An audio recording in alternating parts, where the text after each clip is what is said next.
Kata baginda Rasulullah, nanti di akhir zaman tuh pagi beriman, sore mereka udah kafir. Atau sore mereka beriman, pagi mereka udah kafir.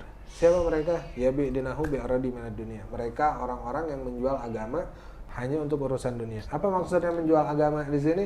Mereka tuh urusan akhirat belakangan, urusan agama tuh belakangan. Ya, yang penting mereka ngejar dunia. Mereka sibuk dengan urusan dunia sampai mereka melupakan Allah Subhanahu wa ta'ala. Kita beruntung loh ya, malaikat itu Allah ciptain kagak pakai nafsu. Coba kalau malaikat ada nafsu, ya nggak ya? Dia bilang tes tiup, selesai. Kayak tes nih kayak cek kayak mampet nih gitu. Ya kan? Nah, jadi Masya Allah.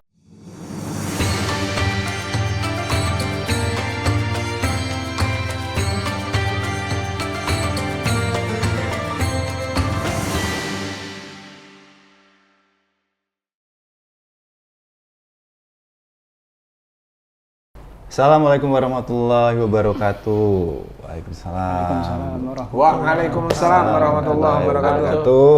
Alhamdulillah. Terlalu fokus jadi lupa jawab. Lupa ya? Ya, bismillah. Udah kita buka tapi gak dibalas tuh gimana rasanya ya? Ya alhamdulillah hari ini agak sedikit berbeda sih. Kan biasanya kita cuma ngobrol-ngobrol biasa sambil nunggu sahur. Tapi hari ini nih ada bintang tamu spesial. Masya Allah. Singkat cerita, jadi kemarin itu memang yang terpikirkan, baru ngebahas sama tim, gimana ya kita harus cari narasumber nih yang benar-benar bisa apa ya, secara nggak langsung namanya itu sumbernya itu kita bisa mendapatkan ilmu juga, ilmu bermanfaat, kita bisa sharing juga. Dan tiba-tiba di hari itu juga, malam itu, saya ketemu. Saya syuting bareng sama Habib Alkaf. Masya Allah. Ini dia Alkaf. Memang kalau udah takdir, itu tuh nggak bisa dirubah. Oh gitu. Karena ada satu kisah nih ya, contoh takdir nih. Sebelum kita buka tema kita nih hari ini, Sayyidina Umar mau masuk ke satu wilayah. Di wilayah itu tuh lagi ada wabah penyakit. Terus Sayyidina Umar mutusin untuk putar balik tuh. Nah, yang ngikut sama Sayyidina Umar, nih anak buahnya nih, ngomong, "Ya Khalifah, at-tafirru min qadarillah." Wahai Khalifah, apakah engkau mau lari dari takdir Allah? Karena kan kita tahu yang namanya umur, rezeki, jodoh, nasib itu udah ditentuin sama Allah sejak seorang janin berada di dalam kandungan ibunya 120 hari. Ketika 120 hari janin berada dalam kandungan ibunya, ditiupkan ruh. Terus ditentuin umurnya, jodohnya, rezekinya, bahkan nasibnya. Kemudian Sayyidina Umar mengatakan, "At-tafiru min qadarillah ila qadarillah." Aku bukan lari dari takdir Allah, tapi aku lari dari takdir Allah yang satu masuk ke takdir yang berikutnya. Artinya apapun yang terjadi di dalam kehidupan kita ini udah takdir Allah Subhanahu wa ta'ala. Pas banget ketemunya pas lagi syuting, satu frame adep-adepan. Iya. Ajib ya. Iya. Ajib. Jadi di situ tuh aku tersentuh banget, apalagi dia Habib membahas tentang orang tua di situ kan. Ya Habib ya? Betul. Aku bahas orang tua, aku dengerin, ya Allah Masya Allah. Jadi langsung terenyuh gitu tiba-tiba. Kelihatan sih mukanya. Iya kan? Gitu. Oke, gini Bib, hari ini Siap. tuh kita tuh rencananya mau ngebahas tentang apa ya Mas Azam ya? Kita mau bahas tentang Pertanyaan dari ngebahasnya tuh hari ini tentang apa? tanda akhir zaman. Tanda akhir. zaman. Dibantu dong bos, masa gue sendiri. Astagfirullahaladzim. Gak apa-apa. Ya, dia terlalu terkesima. Terkesima dia. Ini Jangan terpesona dong, Bang. Ya, ayo Iya. kita bahas. Tanda-tanda akhir zaman nih. Jadi ini menarik sih, Bib. Jadi Siap. gini, sebetulnya setahun lalu saya itu sempat lihat YouTube tentang tanda-tanda akhir zaman gitu. Masya Allah. Kayak sungai Tigris mengering, betul ya Bib ya? Betul. Terus nantinya bakal ada kilang emas ya kalau nggak salah Bib ya? Ada gunung Gunung emas emas. terus diperebutkan. Dan aku sempat dengar di tahun 2021 kalau nggak salah itu ada di Kongo itu tuh gunung tuh emas semua, Bib. Iya, Bener ya, sampai Bib? orang rebutan. Iya, Iya. itu.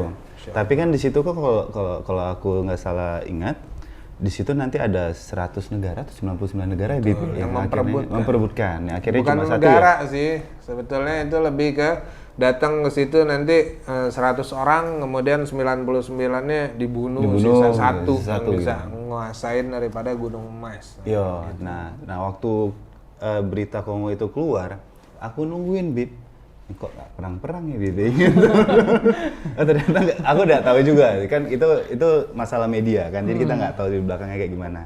Gitu sih, Bib. Dan setelah lagi aku sempat menarik tentang masalah Dajjal gitu-gitu loh, Bib. Terus aku sempat dengar ceramah tentang Ustadz Adi Hidayat dan lain sebagainya di situ-situ sih, Bib. Ya, Masya Allah. Jadi kalau kita ngomongin akhir zaman nih, itu jangan merinding gitu dong. Emang begitu? Kedinginan nih. Akhir zaman ini unik ya, karena misteri. Bahkan ketika ada seorang Arab Badui, ketika Nabi lagi khotbah, kemudian nih orang Arab Badui ini berdiri. Ketika dia berdiri, terus dia bertanya, Rasulullah lagi khotbah. Kalau kita kan Jumat nih, ada yang lagi khotbah, kita uskut. Sebaiknya diem. Bahkan ngomong diem, lo diem dong. Ke sebelahnya itu nggak bagus. Maksudnya keutamaannya tuh bisa jadi berkurang. Oke. Yang repot lagi kalau dia ngomong sebelahnya, lo diem. Sebelahnya dia ngomong lagi kan ngomong semua. Nah, ini Arab Badui ini berdiri, kemudian bertanya sama Rasulullah, ya Rasulullah, mata sa'ah. Wahai Nabi, kapan terjadinya hari kiamat? Sekelas baginda Rasulullah itu tidak mau menjelaskan kapan terjadinya hari kiamat. Artinya wallahu a'lam bishawab. Walaupun beliau sudah tahu ya, BP. Wallahu a'lam. Tapi Rasulullah tidak menyebutkan kapan terjadinya kiamat. Tapi tanda-tandanya disebutkan sama Nabi. Benar. Kayak tadi yang Azov bahas tadi, itu tanda-tanda menjelang daripada hari kiamat. Ini sekedar tanda-tanda aja. Banyak sih tanda-tanda seperti anak durhaka sama orang tua. Kemudian banyak ya mungkin laki-laki menyerupai wanita, wanita menyerupai laki-laki. Ini tanda-tanda. Kemudian masjid-masjid yang dihias. Bukan nggak boleh menghias masjid, tapi masjid-masjid yang dihias ini tanda-tanda. Tanda-tanda sudah dekat hari kiamat. Tapi bicara dekatnya berapa lama? Wallahu a'lam bishawab. Nah, kita balik lagi ketika Nabi ditanya kapan terjadinya hari kiamat. Ini Rasulullah bukannya menjawab tetapi balik bertanya. Kata Rasulullah, fama a'datalaha. Seandainya hari kiamat ini terjadi, apa yang sudah kamu persiapkan untuk menghadapi hari kiamat? Kemudian Arab Badui ini meneteskan air mata, dia menangis, dia bilang, ya Rasulullah, amalan saya sedikit, ibadah saya sedikit, puasa saya sedikit, salat saya sedikit ya Rasulullah. Tetapi ya Rasulullah, demi Allah di dalam hati saya, wallahi ana uhibbuk. Demi Allah saya cinta kepadamu ya Rasulullah. Jadi yang dipersiapkan di hatinya itu cuman kecintaan dia kepada Nabi Muhammad sallallahu alaihi wasallam. Apa jawaban baginda Rasulullah? Kata Nabi, anta ma'aman ahab. Engkau akan bersama dengan orang yang engkau cinta. Dan sahabat Nabi yang ada di situ begitu mendengar Nabi bilang engkau bersama dengan orang yang engkau cinta. Ya. Jadi kebersamaan kita di dunia ini, kita cinta sama siapa, maka ini adalah gambaran bersama siapa kita di akhirat nanti.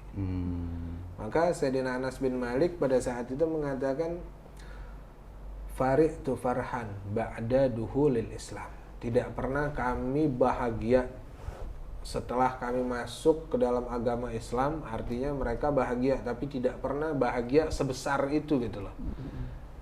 Terkecuali ketika kami mendengar Nabi mengatakan engkau bersama dengan orang yang kau cinta. Karena apa? Aku yakin para sahabat Nabi itu mereka semua cinta kepada baginda Rasulullah sallallahu alaihi wasallam. Jadi kalau kita bicara hari kiamat nih, tanda-tandanya segala macam itu tuh udah kelihatan. Banyak. Nah, yang paling penting apa yang kita persiapkan. Bener sih. Kita nih nyiapin apa gitu ketika nanti datangnya hari kiamat. Iya. Intinya nyiapin apa? Dia paling baru nyiapin tanah. Nyiapin tanah, Bib. Nyiapin tanah, Bib. Dia lebih nyiapin tanah kayak Bib. Makanya pertanyaannya dia nyiapin apa? Kemarin kan di itu ya tunjukin ini tanahnya ini. Iya, nyiapin tanah. Tanah kali berapa dulu ya, Bib? Karena kan kita emang diciptain tuh dari tanah, bener Iya, sih kalau dia benar, nyiptain benar, tanah. benar. Ada tanahnya bersih, yang repot kalau tanahnya tanah sengketa. Nah, itu dia. Udah nyiapin tanah kecil, sengketa pula tuh gitu. Masya Allah. Jadi Iya. gitulah, kira-kira kalau kita bahas kiamat nih, Masya Allah tandanya udah banyak. Sebenarnya udah banyak. banget. Apa yang disebutkan oleh baginda Rasulullah itu udah kelihatan di kita. Anak yang durhaka sama orang tua berapa banyak sekarang. Bahkan na'udzubillah min zalik, ada anak tega memenjarakan ibunya. Na'udzubillah. Bahkan ada anak yang tega membunuh orang tuanya. Maaf Bib, saya potong. Kalau kayak gitu bukannya dari zamannya dahulu kala sudah ada yang kayak gitu ya Bib? Nah, itulah makanya ketika Nabi Muhammad SAW di Isra wal Mi'raj, kemudian kan ditunjukkan gambaran ada seorang nenek-nenek, ya kan? Ya kan, dia seorang nenek-nenek, kemudian pakai hiasan yang banyak, yang mewah. Kemudian Rasulullah dipanggil, tapi Rasulullah nggak nengok. Kata malaikat Jibril, itu tadi gambaran dunia. Sekarang dunia itu udah tua, tetapi dihiasi dengan perhiasan yang begitu banyaknya sehingga apa? Dunia mataul ghurur. Dunia ini tempatnya tipuan. Banyak orang yang ketipu oleh dunia. Bahkan dikatakan di akhir zaman nanti yusabbihul mu'minan wa yumsi kafiran, au yumsi mu'minan wa yusbihul kafiran. Yabi dinahu bi aradi minad dunya. Kata baginda Rasulullah, nanti di akhir zaman tuh pagi beriman, sore mereka udah kafir. Atau sore mereka beriman, pagi mereka udah kafir. Siapa mereka? Ya bi'dinahu bi'aradi minad dunia. Mereka orang-orang yang menjual agama hanya untuk urusan dunia. Apa maksudnya menjual agama di sini? Mereka tuh urusan akhirat belakangan, urusan agama tuh belakangan. Ya, yang penting mereka ngejar dunia. Mereka sibuk dengan urusan dunia sampai mereka melupakan Allah Subhanahu wa taala. Ya, agak sulit sih Bib. Jadi ini pengalaman sendiri ya. Kadang gini Bib, gimana kalau seandainya profesi sudah seperti saya nih Bib ya? Dalam arti kayak kita ya secara nggak langsung sedikit mengejar dunia ini Bib. Problematikanya agak sedikit besar Bib untuk saya sendiri. Itu gimana Bib menurut Habib? Kalau kita mungkin sama Azob sama Habib, kita sama ada di ruang lingkup yang sama. Betul nggak? Mungkin pas lagi waktunya azan terus teks segala macem kita sibuk. Tapi kan Allah nih nyiapin waktu itu banyak banget. Dari 24 jam, kalau kita mau bagi subuh kita 2 rakaat, berapa menit sih kita kerjain? Taruhlah kita hitung, kita ambil range-nya, rata-ratanya satu kali kita sholat tuh 10 menit. Subuhnya 10 menit, zuhurnya 10 menit, asarnya 10 menit, maghribnya 10 menit, isya-nya 10 menit. 50 menit dari 24 jam, masa iya sih? Masih nggak ada ya? Iya, cuma 10 menit doang. Di sela-sela beres steak kan langsung, gue bentar ya, sholat dulu. Gitu. Iya sih. Coba, gimana? Dia ini kenapa ya? Kena gendong. Tumben dia tuh diem. Biasanya di podcast sebelumnya dia tuh rame. Dia ada satu lagi Bib. Satu lagi gitu? masih belum datang. Oh, ini belum ketemu. Dia belum ketemu pin-pinnya tuh Bib. Enggak, saya itu lagi menyimak. Jadi dari awal Habib berbicara saya dengerin gitu kan. Jadi Ada pikir tadi dia buka puasa kagak sempat makan nasi. Oh, makanya diam ya. Alhamdulillah kalau makan nasi udah cuman ada masukan lagi kan, jadi buat pemberitaan buat saya juga. Masya Allah. Jadi bermanfaat gitu ya. Bermanfaat. Ini nih manusia kalau hatinya udah kena dia terenyuh. Orang tuh kalau udah ngerasain nikmatnya ibadah, manisnya ibadah, dia akan merasakan pahit ketika dia meninggalkan satu ibadah tersebut. Betul. Kita nih biasa bangun subuh, sholat, ya nggak? Nah tiba-tiba satu ketika kesiangan, itu rasanya nggak sholat subuh misalnya, nggak enak banget kan? Apalagi orang yang belum paham bahwasanya ketika kita betul-betul ketiduran, ya ini bener nih, pulang dari syuting capek, lelah, akhirnya tidur. Azan subuh nggak denger, bangun kesiangan, misalnya jam 7 dia bangun, nah langsung tuh nggak usah ngapa-ngapain, langsung ambil wudhu, sholat subuh. Asal dengan syarat benar-benar nggak denger namanya azan, atau subuhnya benar-benar nggak kebangun. Oh iya, berarti bukan berarti pas Nah, kalau misalnya Allahu Akbar, ya kan dia bangun, ntar lagi. Ada 5 menit lagi gitu ya, gitu. Lanjutin Karena mimpi. apa? Akhirul amal as-sholatu fi awali waktiha. Amalan terbaik itu adalah sholat di awal waktunya. Oke, Gitu. Jadi persiapan tuh. Oke. Bib, ini ada pertanyaan, Bib. Siap. Jadi saya pernah baca, Bib, katanya tanda akhir zaman itu munculnya ada penyakit yang disebut penyakit wan, yaitu cinta dunia dan takut mati. Wan tuh satu, namanya wahan. Wahan ya? Nah, Apa ya guys? Kayak gue harus dulu ke Qatar. Salah. Ke Qatar. ini harus ke Turki. Ya? Oh, Turki. Nah, beli Iya. kebab Turki. Saya juga punya Turki, Min. Turunan kidul. Wah, oh, bisa aja. Bisa lumayan. Gimana kalau gantiin saya di sini? Wahan. Iya, wahan. Wahan, al-wahan, al-wahan. Ada sahabat bertanya, apa sih ya Rasulullah wahan? Kata Nabi itu, wahan hubbud dunia wa karahiyatul maut. Cinta dunia, takut mati. Saking cintanya dunia itu ya. Jadi takut. Dia cinta sama dunia, dia takut mati. Setiap dia dengar kematian, dia takut. Ya Allah, panjangin umur saya, ya Allah. Dia takut banget sama yang namanya kematian. Betul, kita tuh kalau takut mati itu bagus. Ya, orang takut mati itu akan mendekatkan diri dia kepada Allah. Dia akan tagarub ilallah. Mungkin dia akan istighfar. Tetapi yang jadi permasalahan di dalam penyakit wahan ini hubud dunianya, cinta sama dunia. Jadi dia lebih cinta sama dunia, dia fokus sama urusan dunia. Pokoknya urusan lain, tapi dia takut mati. Ya, takut matinya nggak apa-apa, cinta dunianya yang salah. Kata Nabi Muhammad, hubbud dunia ra'sun ala kulli khati'an. Cinta kepada dunia itu adalah kepala dari segala kesalahan. Orang kalau ada cinta sama dunia, itu apapun dia halalkan untuk urusan dunia, kira-kira salah nggak? Yang mungkin ada sebagian orang yang menghalalkan yang haram cuman karena urusan dunia. Karena dia cinta dunia, dia kepengen dapat materi-materi yang begitu banyak. Nah ini yang salah, cinta sama dunianya yang berlebihan terus takut sama mati. Yang bagus apa? 50% kah atau gimana, Bib? Bukan masalah 50-50, bukan. Urusan dunia sama akhirat ini ada dalam satu hadis baginda Rasulullah katakan, a'mal lid dunya kaka'annaka ta'isu abada wa a'mal lil akhirati kaka'annaka tamutu ghadan. Ini kata Nabi, beramalah kalian untuk dunia kalian seakan-akan kalian hidup selamanya. Dan beramalah kalian untuk akhirat kalian seakan-akan mati besok. Ini maksudnya apa ini Habib? Tanya dong, ente diem aja. Tanya. Mas Armin aja. Udah, pas. Nah, Ini sekarang kan jawaban. Udah, tadi yang tadi kita mau jelasin dulu. Jadi apa maksudnya tuh? Apaan sih maksudnya? Beramalah kalian untuk dunia kalian seakan-akan hidup selamanya. Artinya apa? Maksud Nabi itu Wallace bro, gitu loh. Tenang, orang kalau misalnya dia ngerasa dia hidup selamanya, ya udah deh ntar dulu lah, santai aja, urusan dunia mah santai. Wa amalil akhirati kakana tamutu koda, dan beramalah kalian untuk akhirat kalian seakan-akan mati besok. Kalau ada orang dijudge, ente min besok mati misalnya, tapi ente insya Allah panjang umur. Amin. Jangan terlalu panjang juga. Jangan terlalu panjang juga teh. Dia maunya nggak mau terlalu panjang, Bib. Enggak. Berat saya minta. Iya berat. Resikonya tambah berat lagi. Selalu udah ngurusin tanah dia, Bib. Siap. Jadi kalau ada orang dijudge nih, besok mati gitu.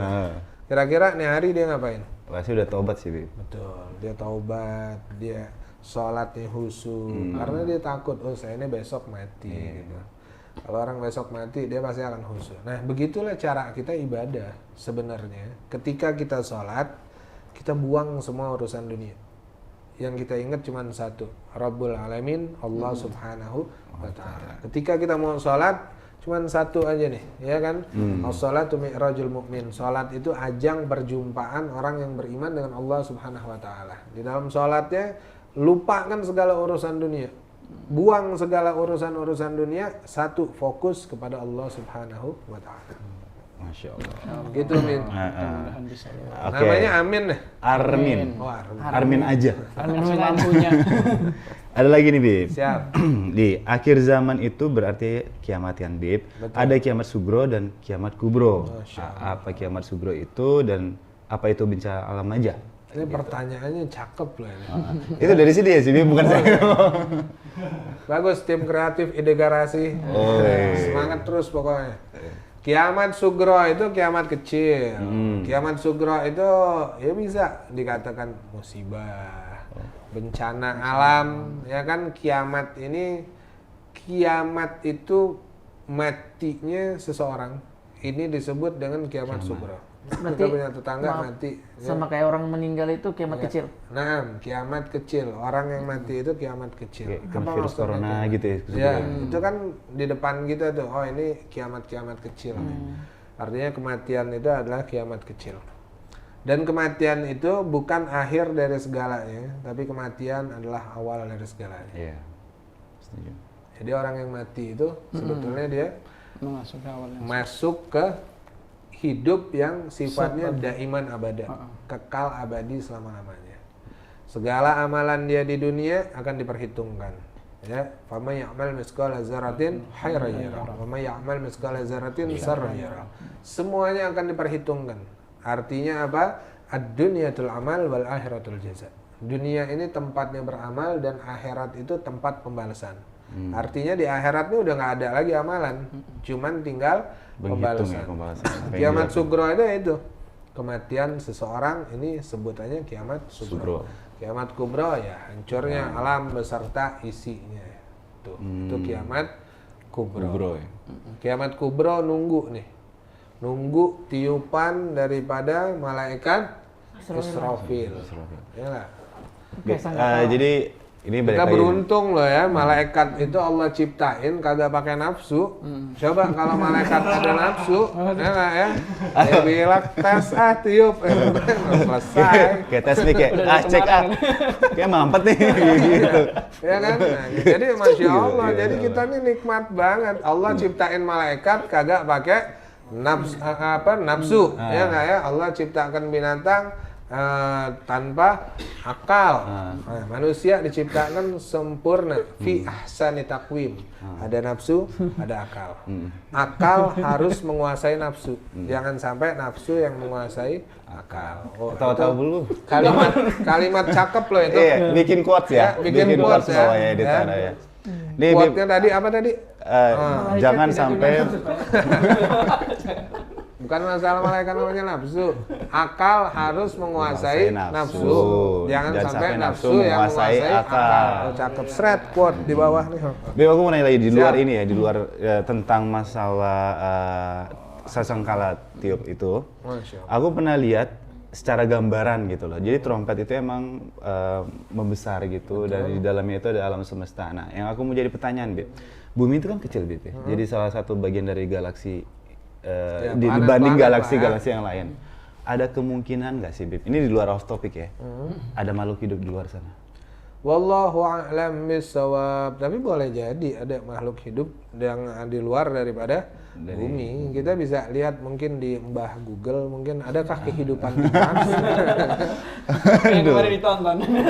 Tapi Habib sih insya Allah Habib juga yakin di luar daripada bumi mungkin ada makhluk kehidupan ya nggak? Wallahu a'lam. Kayak corona ini datangnya dari mana? Tiba-tiba ada. Boleh jadi dia adalah makhluk planet Mars. Waduh, dia turun ke bumi ya, gitu. Lama-lama ada Ultraman deh kayak ini. Betul.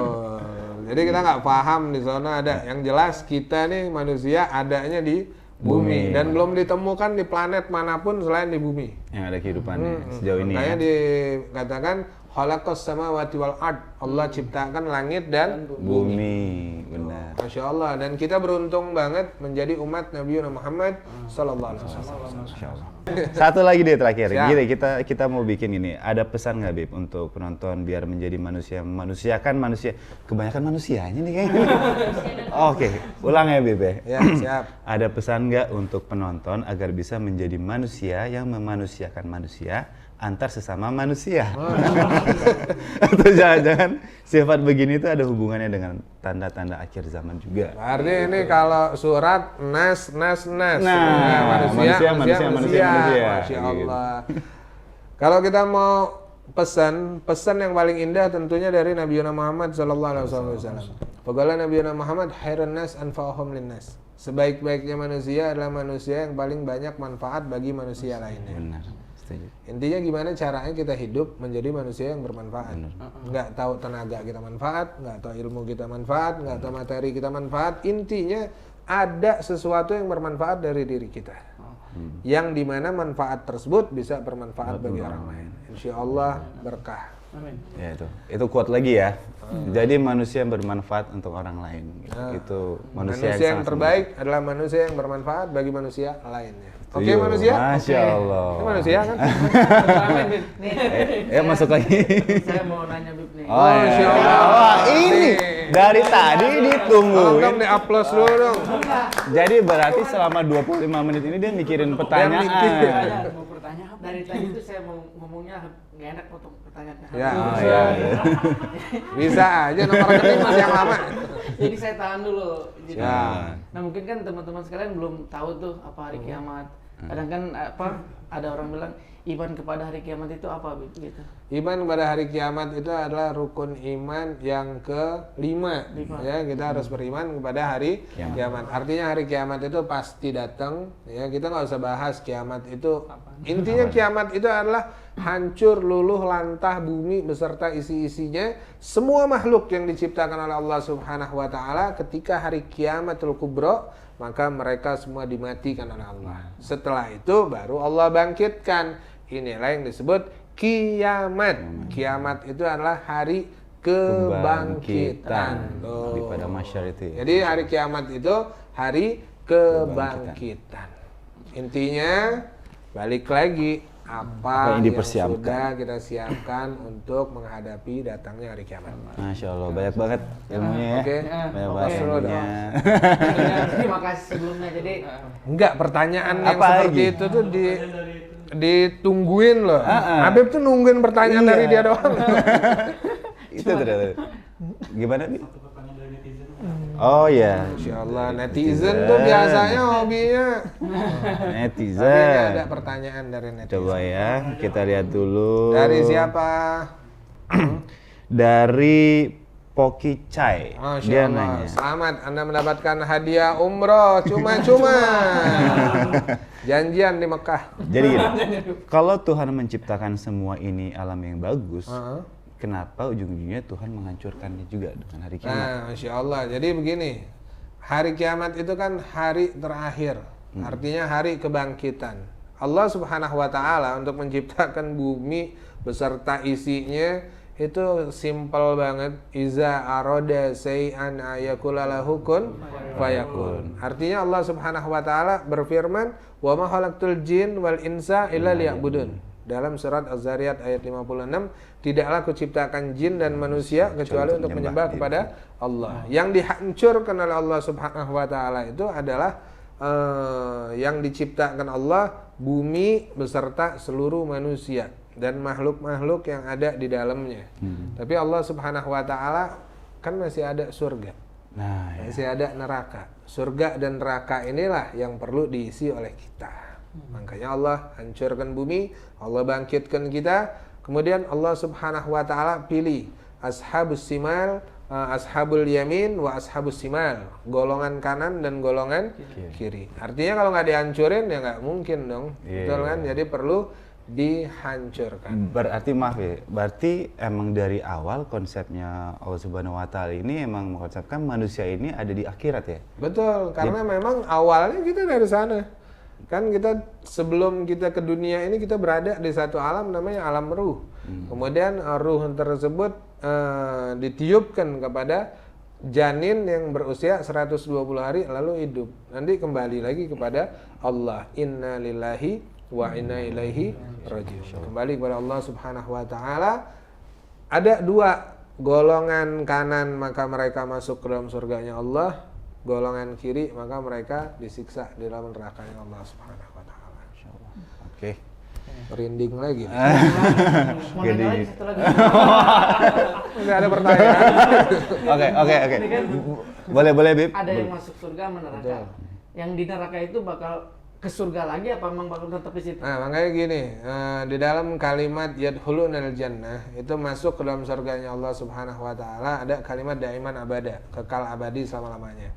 Sedangkan mereka yang berada di dalam nerakanya Allah boleh jadi karena dosa-dosanya yang begitu banyak kemudian tidak bisa diatasi atau selama di dunia mereka tidak memohon ampun kepada Allah Subhanahu wa taala sehingga akhirnya apa? Ada mungkin Allah berikan penyakit dengan tujuan Allah menghapuskan dosa-dosanya semasa hidup. Kemudian lagi ada yang namanya siksa kubur.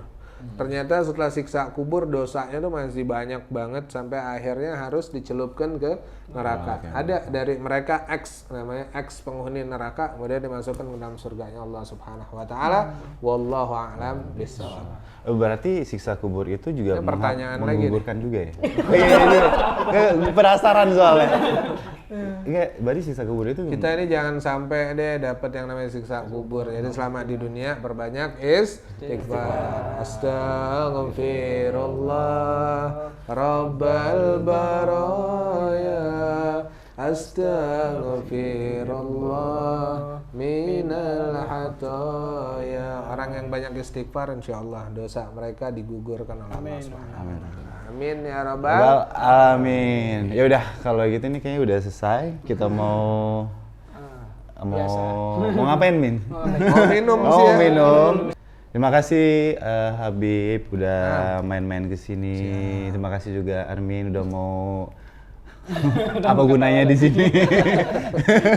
Terima kasih juga semua. Ya, makasih juga untuk yang udah nonton Integrasi. Terima kasih semua. Semoga bermanfaat dan misalnya ada salah-salah kata mohon maaf. Semoga semua yang kita sharing di sini itu bermanfaat untuk kita semua juga. Akhir kata, assalamualaikum warahmatullahi wabarakatuh.